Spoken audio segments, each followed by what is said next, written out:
Hey there, true crime friends. It's time again for lunchtime true crime.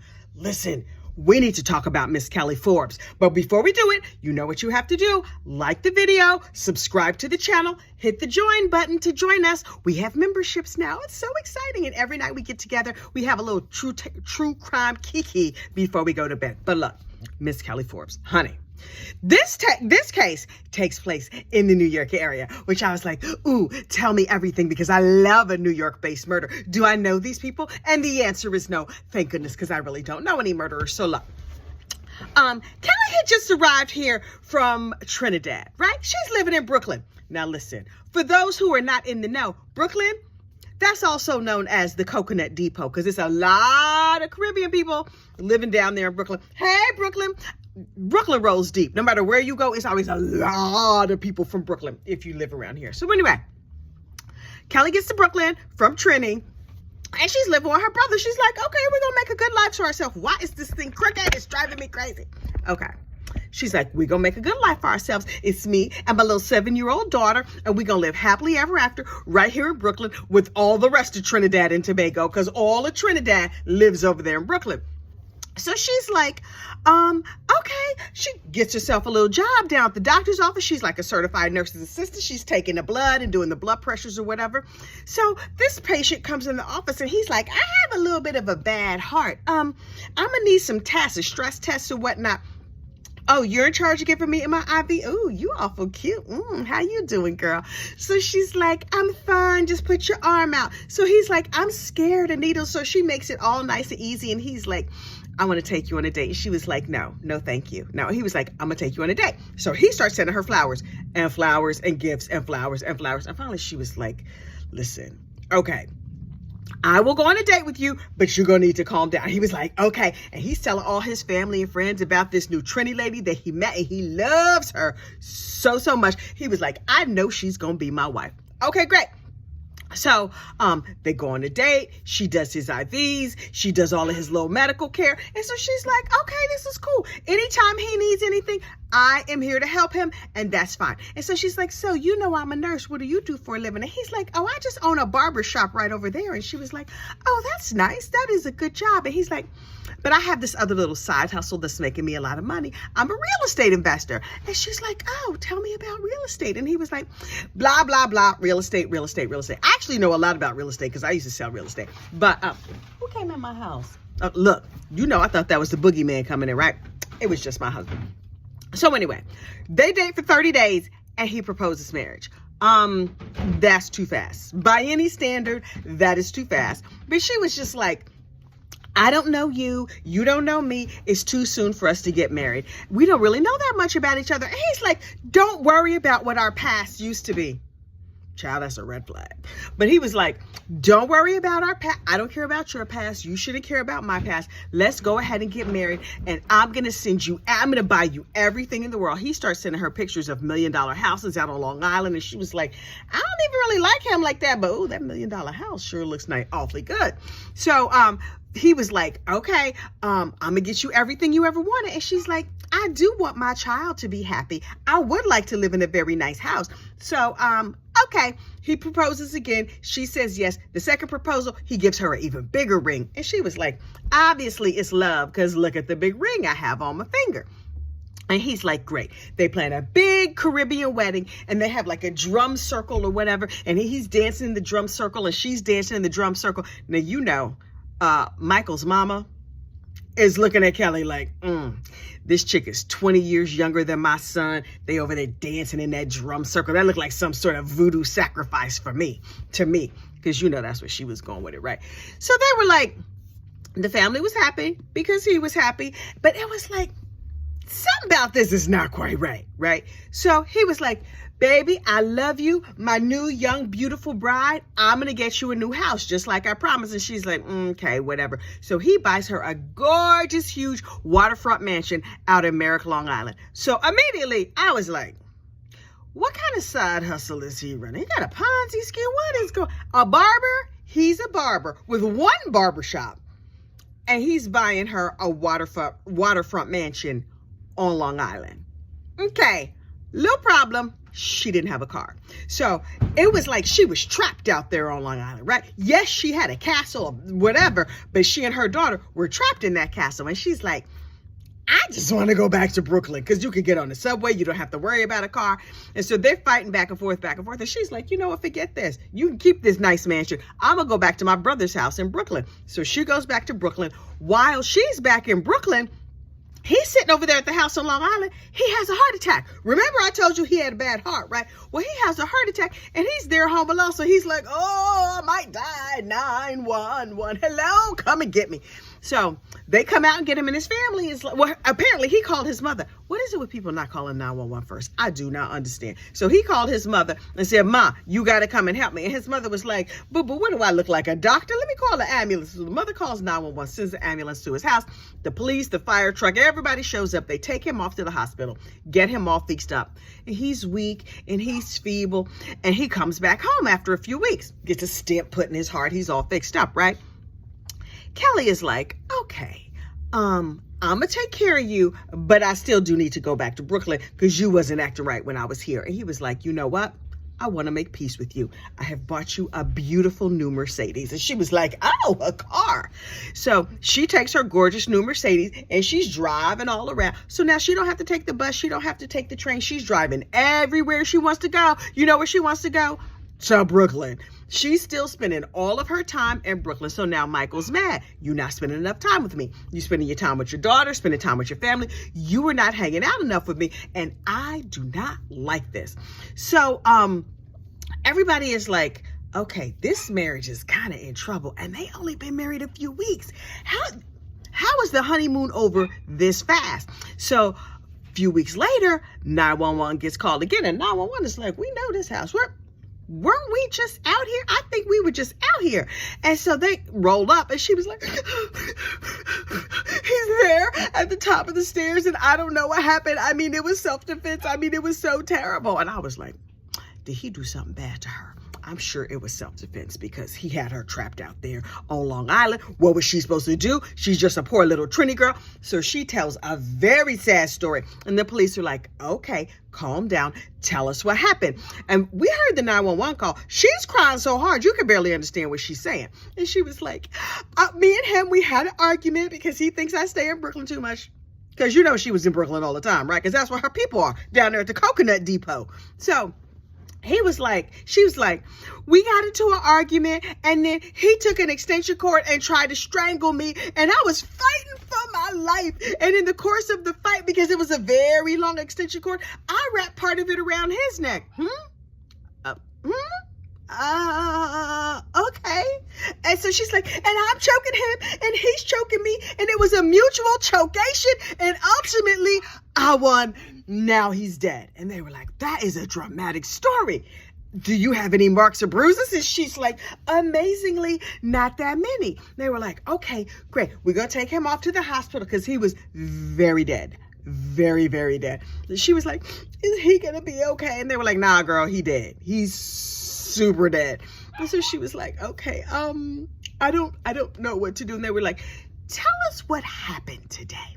And she was like, okay, so I was spending time in Brooklyn like I always am. And then I came home and I put my daughter to bed and he was mad. And so I was like, let me just tuck my baby in and then I'll be in. And so she's like, I tucked the baby in, but then I fell asleep. And when I woke up, I went to talk to him and he was mad and we got into an argument and he was like, get out of this bedroom. So she said, so I went and I slept on the couch because he didn't want me in the bedroom. And I was trying to be a good and dutiful wife. And the cops are like, go ahead, tell me some more. So she says, and so he comes in with a big heavy duty orange extension cord and he wraps it around my neck and I fought for my very life and I wrapped it around his neck. And they were like, wait, did your daughter wake up? And she was like, oh, well, no. I mean, I was fighting for my life, but I didn't want to wake up my child. And the cops were like, right. Okay. Then what happened? And she was like, and then finally he just stopped moving and I was devastated. And so I called my good friend, Jeremy Bryant. And they were like, is Jeremy a doctor? And she's like, no, Jeremy's not a doctor. He's just a friend of mine, but I thought he could be very helpful in this situation. And the cops are like, okay. what did Jeremy Bryant tell you to do? And she's like, well, Jeremy told me that I should call 911. And so I called 911. And so the cops are like, okay, so give us your phone. Come on. Thank you. Okay. We got the phone. We're going to check out the phone and we're going to check out your story and make sure everything is okay. In the meanwhile, we're going to need you to put on these nice little bracelets and we're going to take you down here to the Nassau County Jail. And she was like, I understand it's a misunderstanding, but where's my child? And oh my God, and what's happening? And they were like, don't you worry about it. We're going to check everything out and then we're going to let you know. Here's the thing. In Nassau County, the prosecutor has 7 days to indict you. If they can't indict you, then they got to let you go. So she was like, oh, well, all the evidence in the world will be here to show he was an abusive husband. So the district attorney and the police and everybody does their investigation. And they said there was never any complaints about Michael being abusive. And I was like, okay. Maybe she didn't want to tell the police to go to the hospital, but she never mentioned it to a friend. She never mentioned it to a colleague. There were never bumps and bruises. There was never anything on her to demonstrate that he had been abusive. That's a little dicey. Okay. So then they checked her phone and they were like, okay, so after the gentleman was dead, her husband, she waited a little while to call 911. And I was thinking to myself, what would you do if your abusive husband was dead there on the floor? Would you put on some lipstick? Would you cry a little bit? Would you pull together your story? Me personally, I would just call 911. Kelly, on the other hand, she had different ideas about how these things should go. So she sent a bunch of text messages to her male friend, Mr. Jeremy Bryant. And then he was like, girl, you're going to need to call 911. And she was like, okay. So finally, she waits another little while longer. And then she calls 911 like 2 hours after he was dead. So she was in fear for her life. Then through the investigations, we find out that Jeremy Bryant was her boyfriend that she had met on a dating site. The same time that she met Michael, she was out here in these Brooklyn streets meeting all manner of men. And so Jeremy was one of the dudes she was dating, but certainly not the only one. She was passing it out all over Brooklyn, apparently. And her husband had gotten wind of it. And he was not that happy about it, as you could imagine, especially since she was a cute little 20-something and he was an old, recently had a heart attack 50-something. And he was like, look, Heifer, I'm going to need you to stay home and make me some low-salt dinners and be here by my side to hold my hand while I watch, the Wheel of Fortune or whatever every night. And she's like, you see all this young and cute and I'm a Trini too? Child, please, I'm about to be out here shaking my Trini booty. And so he was like, So she goes to trial, right? The district attorney tried to get her indicted on first-degree murder was not going to work. Second-degree murder was not going to work. And then they were like, okay, first-degree manslaughter. I guess third time's the charm because they got her indicted on first-degree manslaughter. So she's like, my family has hired a very good lawyer. I'm not worried about it. The prosecutor is like, look, strangling somebody is hard work. Now, listen. I did not know this. Did you know this? I did not know strangling people was hard work. I guess maybe it's good cardio. And that's up close and personal. You got to keep pulling the thing and seeing their eyes. Who needs that?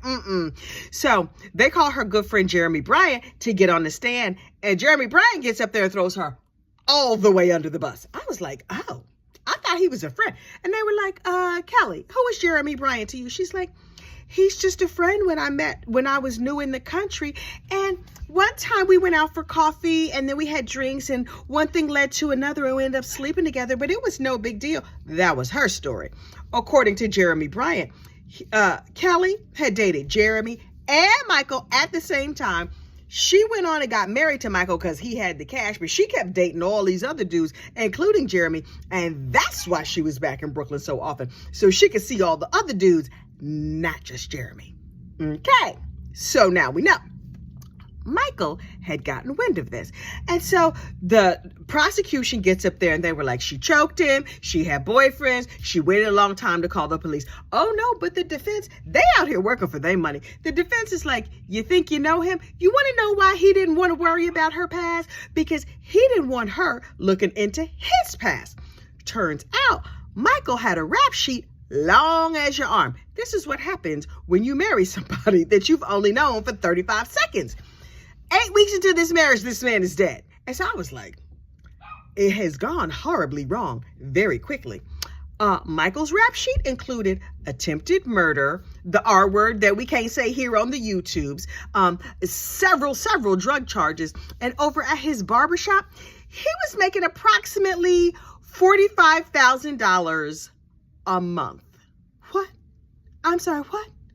What kind of haircuts are you giving that are earning you $45,000 a month?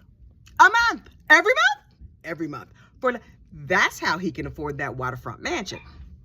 And so the defense attorney was like, "You're not stupid, jury. You know he was selling drugs. You know he was probably abusive. He had her isolated out there in a beautiful mansion on Long Island, but she was still very isolated." And then the prosecution got up there and was like, "Remember that heart attack we told you about? He had recently had the heart attack. That was just 4 weeks before his murder. And he was weak. He should have been home convalescing. Now, maybe his barbershop was making $45,000 a month, but he wasn't in there to pull that money in. He was home. He could barely lift a fork to eat his low-salt diet." Oh. And they were like, he would not have had the energy to attack her. He would not have had the energy to strangle her. She, on the other hand, was young, 29, as we mentioned before, and she was very spry. And she was like, "Oh, I could just leap up and strangle you, no problem." And so the jury went out and they deliberated. And I was like, oh, how is this going to go? Are we going to focus on his drug dealing past or her murderous present? Turns out she was like, this dude, they're never going to convict me. But she was wrong. Old girl was found guilty and sentenced to 20 years. 20 years! Kelly is still in jail right now, if my math is right. So look, this case took place in 2008, 2007, 2008. She got convicted in 2008. A 20-year sentence means she should be out in 2028. Right now, it's 2023. She could be out now. She could be getting out soon. Okay, look, everybody, look around, look to your left, look to your right. If you see a chick named Kelly who's a hot Trini mama, be careful. Be careful. And also, I got a baby that's half Trini, so I know a little something about them Trinis. You know, I speak Trini too, right? This is what I can speak. Gather round. You ready? Who Trini baby dat? That's all the Trini I know, because I have ex-in-laws that are Trini. And when people would see my son, they would always say, "Oh, who Trini baby dat?" Which is, whose Trini baby is that? See, I'm bilingual. Okay. So look, if your brother brings home a girl named Kelly with a deep Trinidad accent, don't let him marry her. She dangerous. She dangerous. Otherwise, enjoy the delicious Trini food, because Trini people are delightful and friendly and super fertile. I'm just letting you know. Okay, you have a great, safe day. Enjoy the rest of your lunch, and I will see you back here tomorrow. Bye-bye.